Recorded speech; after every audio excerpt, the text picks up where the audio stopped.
In the heart of Southeast Asia, the city-state of Singapore rises from a shimmering sea, gleaming beneath its tropical sun.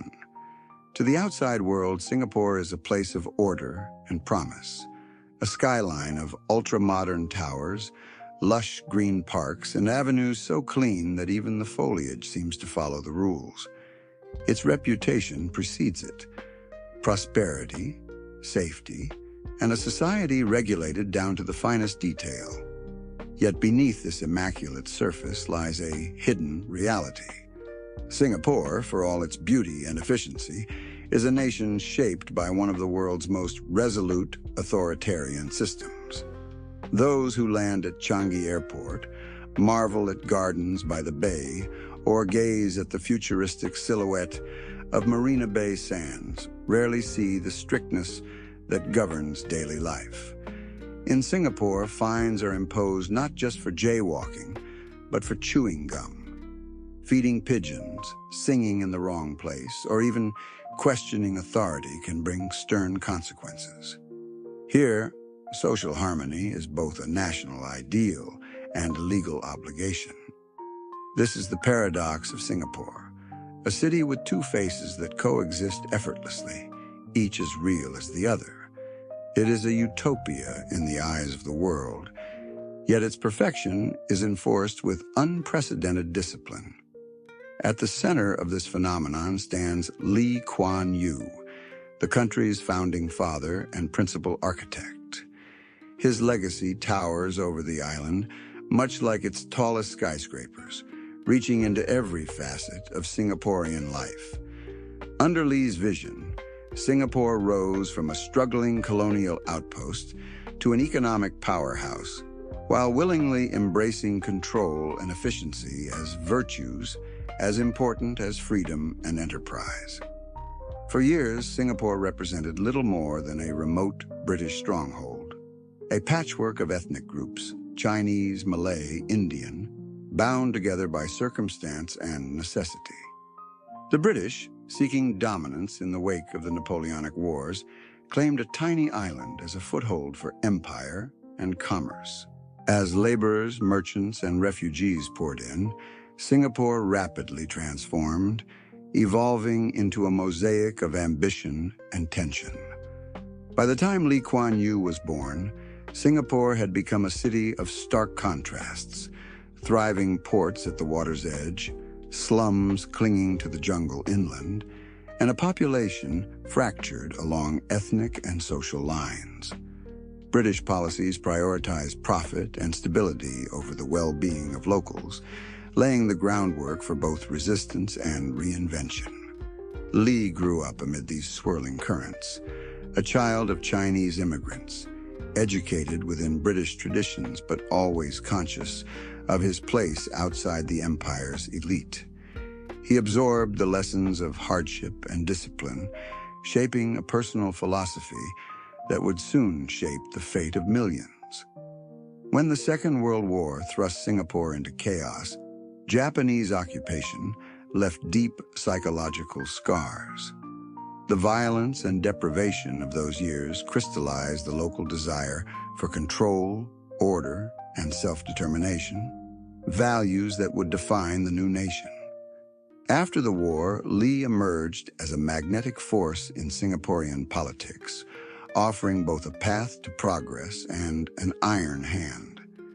With an unyielding will, he ushered in an era where societal engineering was not a hidden policy, but a central feature of national life. Through carefully managed ethnic quotas, mandatory English instruction, and rigorous social programs, Lee's Singapore strove to unite its disparate peoples into a single, highly efficient organism. Singapore's pursuit of perfection extended beyond economics and infrastructure. The government orchestrated nearly every detail of life, promising opportunity and safety in exchange for personal autonomy. The unasked question lingered: is it right for a state to trade freedom for prosperity? And why did the citizens of Singapore accept, sometimes even admire, such discipline? As time passed, the city itself became a living symbol of the balance Lee Kuan Yew sought to achieve. On one hand, relentless growth, stunning progress, international admiration. On the other, unyielding regulation, watchful eyes, and silence where criticism once stood. Yet the world could not look away. Singapore's extraordinary success inspired both praise and suspicion. Could a place so ordered also be truly free? Was its peace the result of social cohesion or simply rigorous control? And thus, the paradox persists. The Singapore story, before anything else, is the story of how one man's vision, the belief that ruthless practicality and benevolent dictatorship could create utopia, fundamentally altered the destiny of an entire people. As the first chapter closes, the city-state stands poised between hope and caution, an example that challenges the world's assumptions about what it means to be both prosperous and truly free. With this foundation, the journey into Singapore's hidden past and contested present truly begins, inviting all who listen to question where the line between order and oppression should be drawn. Chapter 2. Colonial Foundations and the Ethnic Mosaic of Singapore. Singapore's roots are woven from the ambitions of empires and the migrations of peoples, beginning with its unlikely rise from a humid, malarial jungle on the edge of Southeast Asia. In the early 19th century, the British Empire, keen to outmaneuver the Dutch and capture the lucrative trade routes streaming through the South China Sea, identified a small, strategically positioned island beneath the Malay Peninsula. The fate of Singapore would forever be changed when, in 1819, Thomas Stamford Raffles arrived, seeking the perfect port for British expansion. The island at the time was no city, not even a bustling market town, just wild jungle occupied by Malays, embroiled in their own dynastic skirmishes. Through diplomacy and the promise of recognition and wealth, Raffles secured the island, marking the beginning of a transformation that would reshuffle the destinies of many. Singapore quickly became a magnet for migrants, the laborers, entrepreneurs, and refugees who would give the island its unique human mosaic. Malays arrived first, joined soon after by waves of Chinese contract workers called coolies, fleeing poverty and conflict at home. Among the Chinese, the Hakka stood out. Internal ethnic strife had driven them south, and well-versed in commerce, they became the backbone of colonial business. Similar stories played out with Indian laborers and British administrators, each seeking a place in Singapore's growing economy. By 1824, the population had already swelled to thousands, drawn from across British colonies and bound together by the promise and sometimes hardship of opportunity. As the 19th century marched on, Singapore's transformation accelerated. The opening of the Suez Canal turned the city into an even more vital free port, a place buzzing with trade in opium, rubber, and spices, where fortunes were won and lost in a cosmopolitan world. The prosperity, however, was deeply uneven. Ordinary Singaporeans, whether Malay, Chinese, or Indian, struggled for clean water and safe neighborhoods. Ethnic tensions simmered and often erupted, while the British oversaw development with a cool gaze, interested only in profit and stability. They deliberately blocked local industry to prevent competition and fostered anti-colonial sentiment. The island's population grew, its social layers thickening. By the time Lee Kuan Yew was born, the Chinese accounted for 70% of the population, with Malays, Indians, and Europeans scattered throughout the rest. This environment, complex and often uneasy, nurtured both resistance and ambition. While the Malays viewed Singapore as their ancestral home, the British favored Chinese business, producing a society rife with rivalry and resentment. Most Malays found their opportunities limited to the countryside or military service, while the Chinese rose in urban life, achieving literacy and economic power. Into this world was born Harry Lee Kuan Yew, a child of Chinese immigrants who insisted on English schooling, favoring British customs over Chinese traditions, hints of the cultural fusion and defiance that would shape his leadership. World War II brought catastrophe and change. Japanese forces bombed Singapore, occupied the city, and upended its social order. The Japanese played on ethnic divisions, favoring Malays and mercilessly persecuting the Chinese, whom they saw as especially suspicious due to long-standing hostilities. For Lee and thousands like him, the trauma and terror of occupation sparked a fierce desire for independence and control, sowing seeds for the anti-colonial movements that followed. After the war, Lee fulfilled his dream of a British education, attending Cambridge, building connections, and plotting, alongside like-minded Singaporeans, how to free his homeland from colonial subjugation. Nationalist and communist factions jostled for power, and political alliances shifted with the tides of revolution sweeping through Asia. The lines between communities blurred as Singaporeans, by necessity, sought unity to face a common struggle. Decolonization transformed the map of Southeast Asia. India broke free in 1947, Indonesia and Indochina soon after. Singapore, for a brief time, sought union within the newly formed Malaysia Federation, but ethnic politics and Lee's personal ambitions ended in separation. Independent Singapore seemed doomed on paper, tiny, resource-poor, reliant on Malaysia for water and survival. Newspapers predicted collapse, but Lee answered the challenge with characteristic resolve. The true heart of Singapore's evolution pulsed at the intersection of crisis and creativity. Lee built his team, trusted only a few, and imported military advisors from Israel to shape a new defense force. With a multicultural population and no resources, Singapore bet everything on education, international commerce, and the power of integration. The city's ethnic mosaic became its greatest asset. Government quotas ensured no single national group could form enclaves.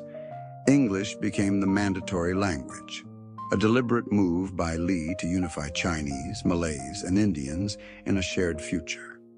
Social mobility and public life were soon defined not just by heritage, but by ability and ambition. Yet this society was anything but simple. Triads, organized crime, and old resentments haunted the city.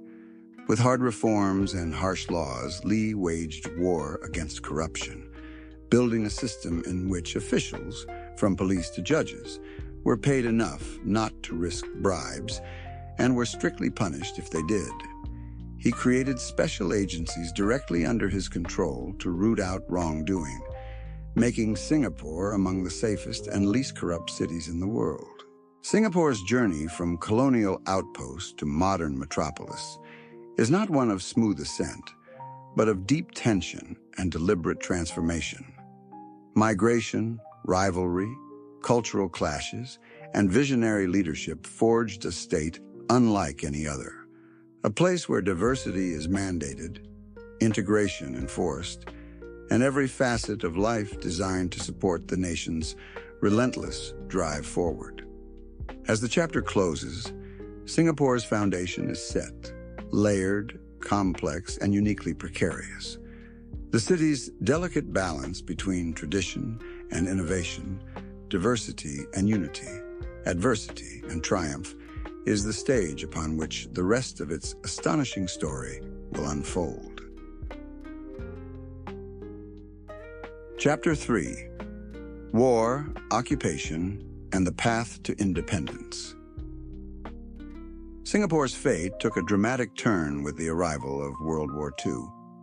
In the late 1930s, Lee Kuan Yew, a promising student from a Chinese family, finished school with exceptional grades, and planned to continue his education in Britain. But history would deal its hand differently. The outbreak of war, global instability, and the looming threat of Nazis bombing Britain forced Lee to stay in his homeland, just as the world itself was unraveling. In December 1941, Singapore was thrown into chaos. Japanese bombers darkened the skies, and within weeks the mighty British defensive lines collapsed. The entire British Army, 80,000 soldiers, surrendered, and Singapore became Sionan, meaning Light of the South, under Japanese command. Winston Churchill called it the worst catastrophe and largest capitulation in British military history. Japanese occupiers quickly divided the city's population along ethnic lines. Malays, considered racially close, received privileges and administrative roles, while the Chinese faced persecution and violence rooted in mutual hostility from the wars in China. From checkpoints to forced labor, Japanese brutality left permanent scars.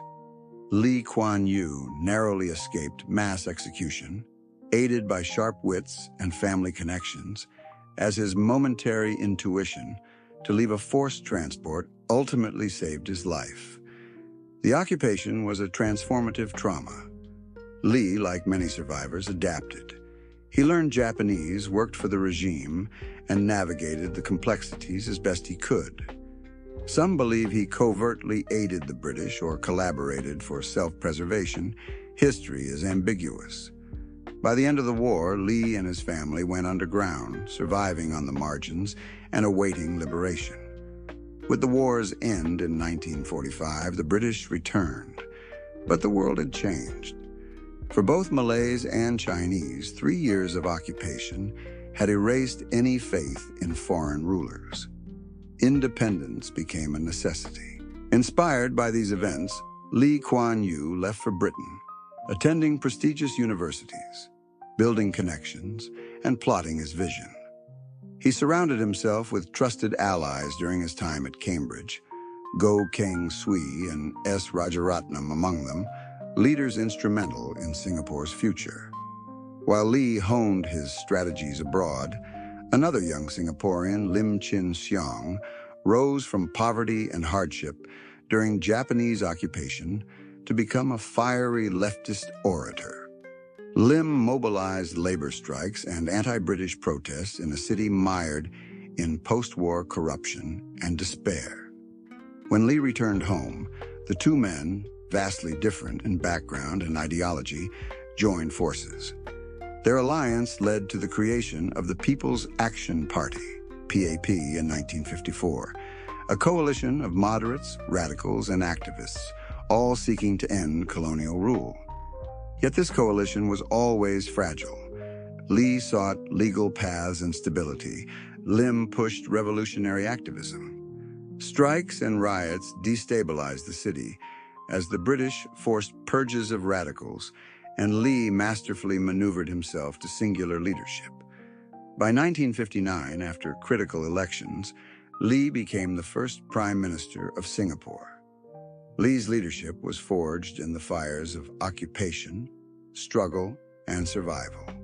He consolidated power, reconciled with rivals when it benefited him, and blended Western rationality with local pragmatism. Yet he tolerated little dissent and built a team of trusted confidants. Lim, his counterpart, reflected the radical and idealistic wing, brilliant but ultimately outmaneuvered. Across Southeast Asia, decolonization redrew borders. India, Indonesia, Vietnam all sought autonomy. Singapore, after a brief union with Malaysia, was expelled due to ethnic tensions and Lee's ambition. Independence came as a tragedy for Lee, who wept publicly, aware of the daunting future awaiting his tiny, isolated nation. Singapore lacked natural resources, jobs, and even fresh water. International media predicted disaster, but Lee refused to flee. He dug in and began forging agreements for vital resources, staffing the defense ministry with trusted allies, and importing military expertise from Israel. With British support waning, Lee further centralized power, cracking down on dissent as existential threats loomed. Stability, Lee believed, was paramount. He reformed internal security, took on organized crime, and rebuilt the nation's administration, often modeled on lessons learned in Britain. Yet he knew that repression alone could not build prosperity. Transformative reforms and a cohesive identity were essential. Upon Singapore's fragile independence, Lee Kuan Yew set about restructuring his government. He understood the importance of unity and cooperation, feeling firsthand the cost of division. The scars of occupation, the lessons of colonial defeat, and the whirlwind of post-war politics shaped his drive toward nationhood. A nation built on steel determination, social engineering, and unfaltering ambition. As this chapter closes, Singapore stands transformed, tested by adversity, and ready to embark on an era of radical change. A model state whose journey from wartime tragedy to independence is a lesson in leadership and resilience for the world. Chapter 4. Lee Kuan Yew's Rise, Political Struggles and Nation Building. The fourth chapter of Singapore's story opens with Lee Kuan Yew, now at the helm, facing the monumental task of building a state amid chaos and uncertainty. The city-state, alone after its separation from Malaysia, possessed neither abundant resources nor geopolitical influence. Yet within its boundaries was a simmering determination, embodied by Lee and his circle.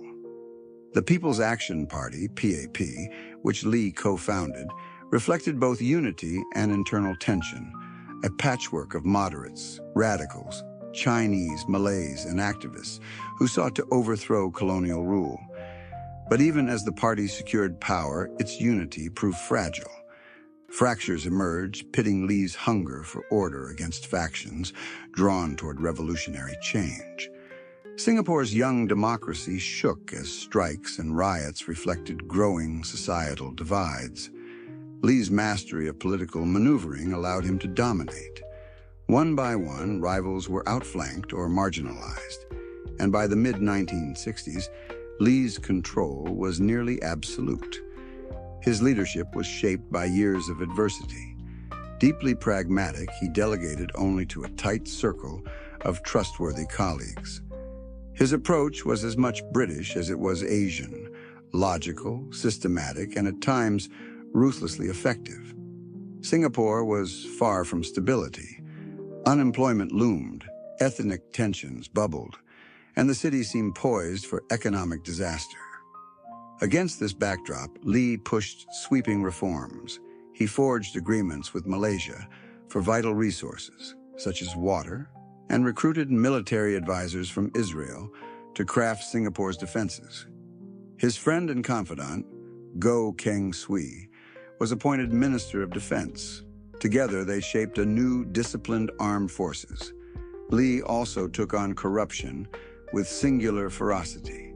He simplified laws, closed loopholes, and raised salary levels for civil servants and judges, making illegal deals far less attractive. He created the Corrupt Practices Investigation Bureau, which reported directly to him, a personal sword against criminal networks and bureaucratic rot. In Singapore, officials found that honesty was not only ethical, but profitable. Those caught taking bribes faced public disgrace, financial ruin, and lengthy imprisonment. The state Lee built was no mere bureaucracy, but an active instrument shaped by the values and needs of Singaporeans. Social engineering was central to his project. To dissolve ethnic enclaves, Lee established housing quotas. No building would contain a single ethnicity.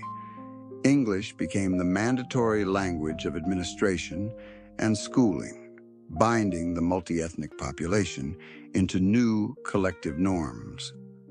Singapore's transformative education system was modeled on the journey taken by Lee and his family. most of whom earned degrees at Cambridge, Oxford, or Stanford. Scholarships and international exchanges sent the country's brightest to study abroad, with the expectation that they'd return to contribute their knowledge and skills. But meritocracy in Lee's Singapore was not free from controversy. Intelligence testing determined children's educational paths as early as age 11.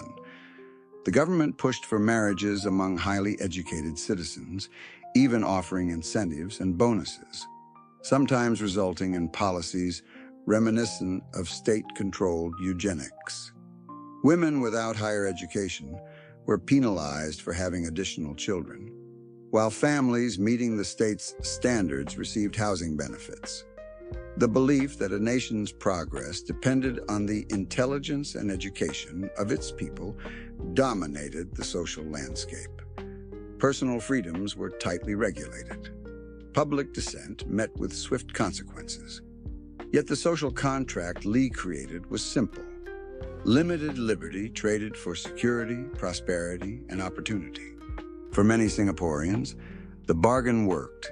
GDP per capita soared, international investment flooded in, and organized crime faded into history.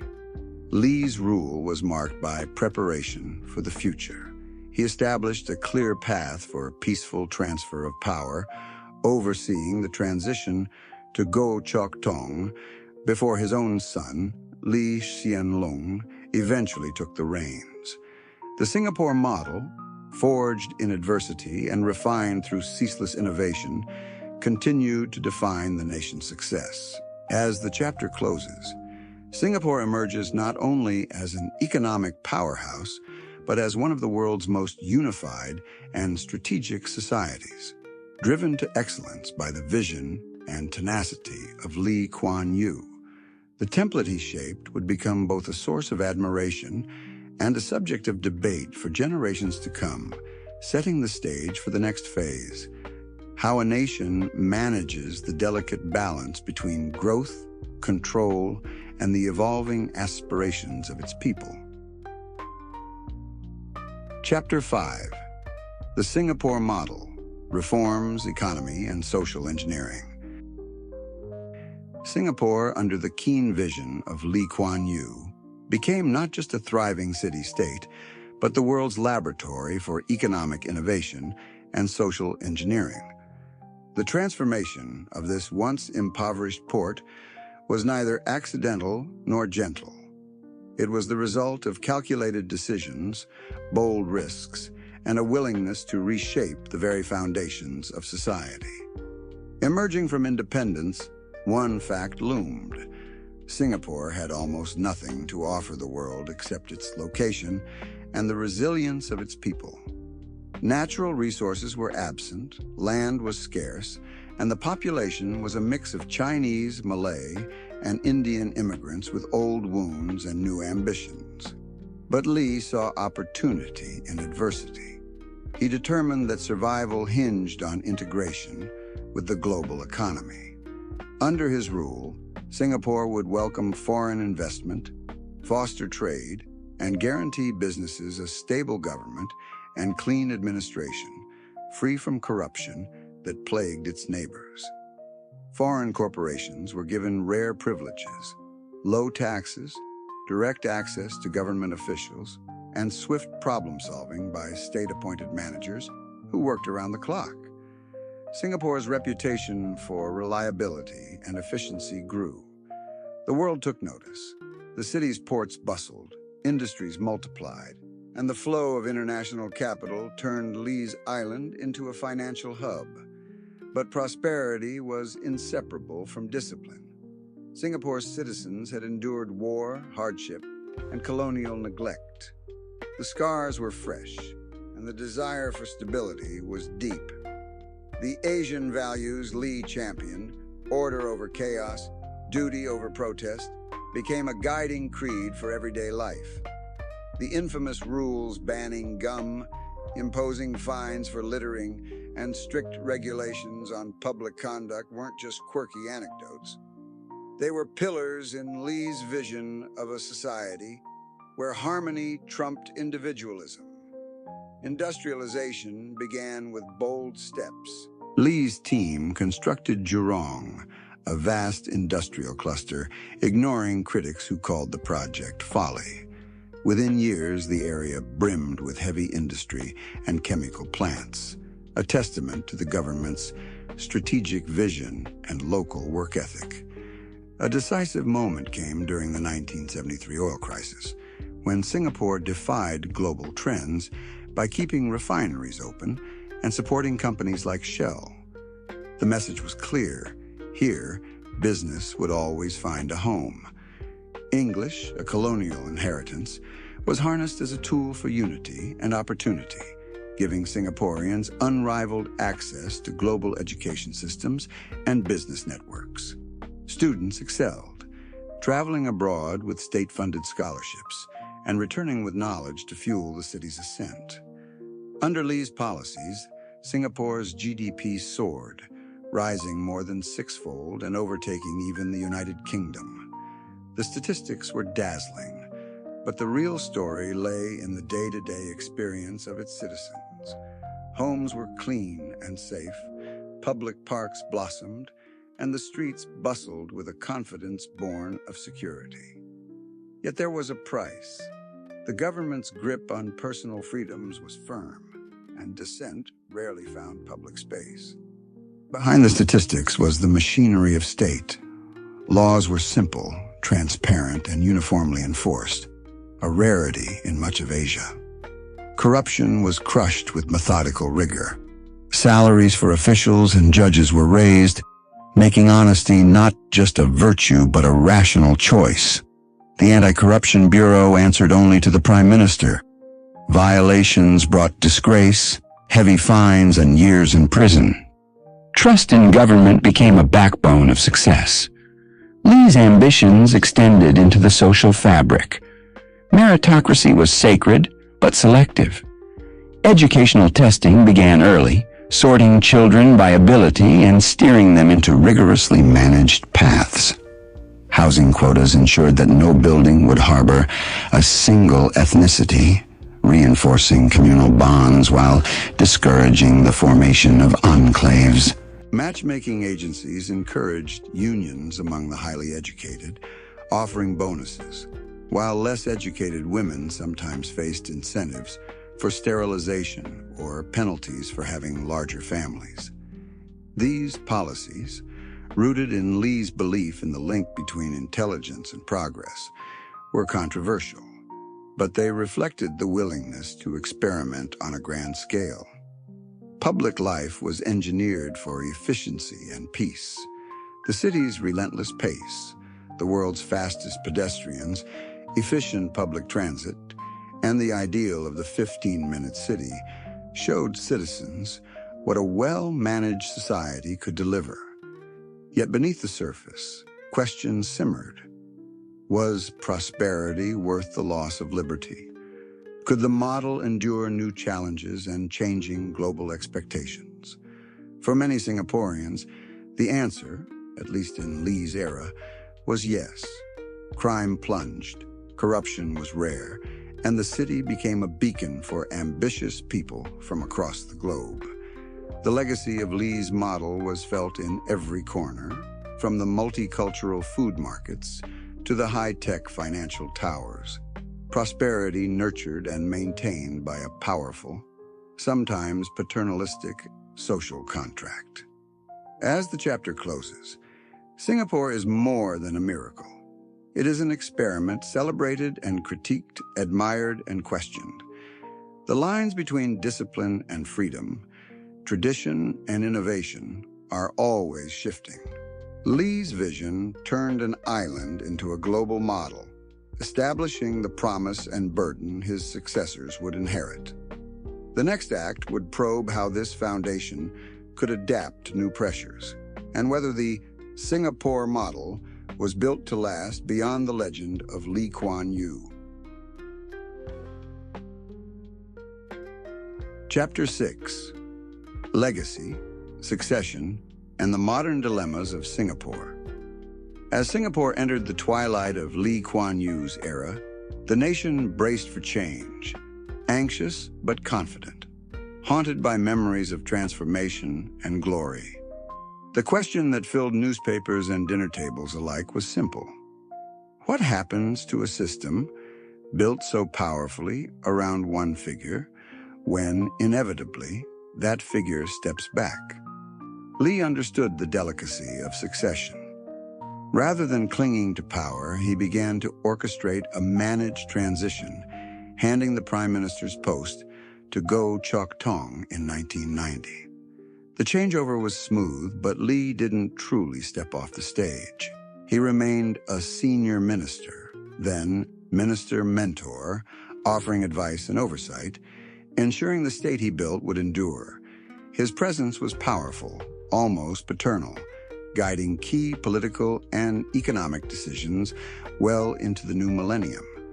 The Lee family itself embodied the model's ambitions.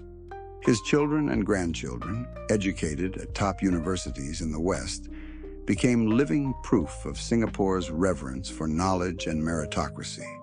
But as Lee stepped back, his son Lee Hsien Loong took the reins, a move that drew murmurs of dynasty and challenged the country's sense of openness. The People's Action Party, a symbol of unity and order, remained dominant, but questions arose about whether the founding ideals could still inspire new generations. For decades, a simple social contract defined life in Singapore. Citizens traded some political freedoms for prosperity, order, and safety. In exchange, the government delivered clean streets, sparkling parks, and one of the world's most lauded school systems. But as the city grew wealthier and more cosmopolitan, the tension between tradition and modernization became sharper. Younger Singaporeans, shaped by global influences and digital connections, began to ask if the old bargain still served their dreams. With growth slowing from earlier miracle levels, cracks appeared in the rosy facade. High costs of living, rising inequality, and the relentless demands on school children provoked new debates. Critics questioned everything from housing policies to state-run matchmaking and eugenics programs, once presented as pragmatic necessities, now seen by some as relics of a more authoritarian time. The legacy of Lee's famous Asian values was tested by shifting expectations and a desire for more voice in public life. Even Lee seemed to grasp the risks of personality cults. Before his death in 2015, he requested that no monuments be built from his residence, no portraits hung in government offices, no ritual glorification. Still, his passing, at age 92, split his family and ignited a rare public quarrel. The private feud spilled outward, fueling skepticism about political concentration and renewing calls for transparency and accountability. Despite this, Singapore's achievements stunned the world. The city ranked among the safest, most efficient, and least corrupt places to live. International money poured in, attracted by predictability and high standards. Lee's famous dictum, "Jail 3 of your own friends if you want true integrity," became legendary, etched into the city's collective memory alongside soaring skyscrapers and multicultural markets. But the very measures that kept Singapore prosperous also sparked anxiety. Strict education policies meant children faced decisive tests as young as age 11, shaping destinies with dizzying speed. Rising property prices forced many families to scramble for security. The push for integration, mandatory English, mixed housing quotas, aggressive anti-corruption, left some communities fearful of losing their identity. Modern Singaporeans faced tough questions about generational inheritance. Could the model continue renewing itself, or was it heading toward ossification and discontent?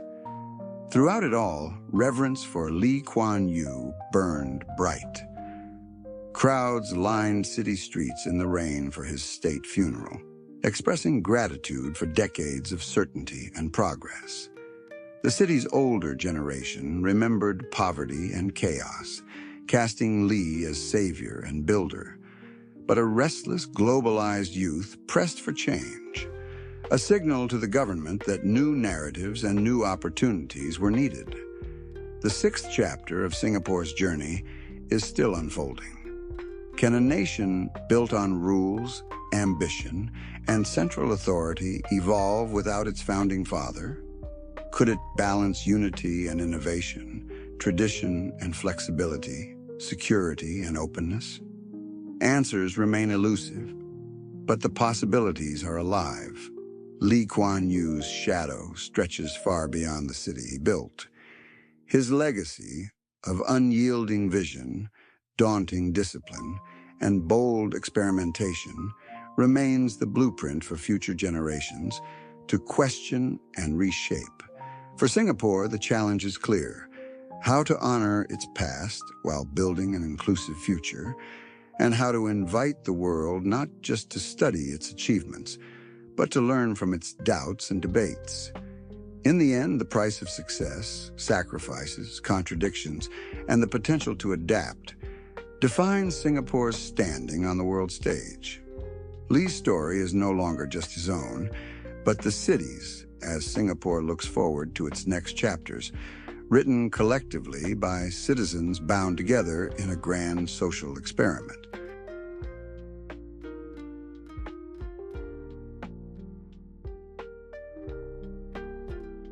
Conclusion: the paradox of Singapore's success. Singapore's journey, as explored through the dramatic life and legacy of Lee Kuan Yew, is the story of how paradox produces strength. Here, dazzling prosperity stands shoulder to shoulder with uncompromising discipline. And the city-state's harmonious order is the result not of luck, but of methodical trial, error, and unprecedented innovation. From the island's beginnings as a colonial experiment, through devastating occupation and traumatic war, to the rise of a leader whose vision shaped the destiny of millions, Singapore has always stood between worlds. The resilience of its people, forged by hardship but unwilling to surrender, enabled spectacular transformation, but at a cost measured not only in comfort, but in freedom surrendered for the sake of order. Lee Kuan Yew's model, admired and critiqued across the world, built on a simple promise. In exchange for loyalty and discipline, the nation would guarantee safety, prosperity, and opportunity for all. The results: consistent economic growth, clean government, multicultural unity, have made Singapore both a symbol and a puzzle. How could a state so tightly managed produce creativity? How did meritocracy and social engineering coexist with respect for tradition? Yet Singapore's challenges are not over. The old bargain, accepting central authority for security and wealth, is increasingly questioned by a generation born into privilege and connectivity. The city's clique of world-class universities, luxury apartments, and glittering business districts now shares space with debates about inequality, identity, and the meaning of citizenship. Lee's final gift to Singapore was not just economic machinery or diplomatic skill.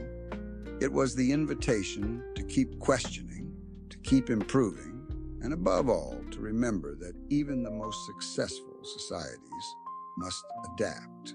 His legacy is preserved not in monuments or portraits, but in the lived experience of Singaporeans who queue in the rain to pay respects, argue policy on digital platforms, and imagine futures broader than the iron-bound contract of the past. In the end, Singapore remains the world's laboratory, proof that democracy is not the only path to stability, that innovation can thrive in unlikely places, and that the dream of a perfect state must survive constant examination. The lines between freedom and discipline blur and sharpen with each new era, and the lessons of Lee Kuan Yew's leadership provide inspiration and caution for every society seeking greatness. The story is far from finished. As Singaporeans chart a course into an uncertain future, the intricate mosaic of their past, built by sweat, strategy, and sacrifice, remains their greatest possession. And as the world watches, the experiment continues, reminding us all that history, like the city-state itself, is always a work in progress.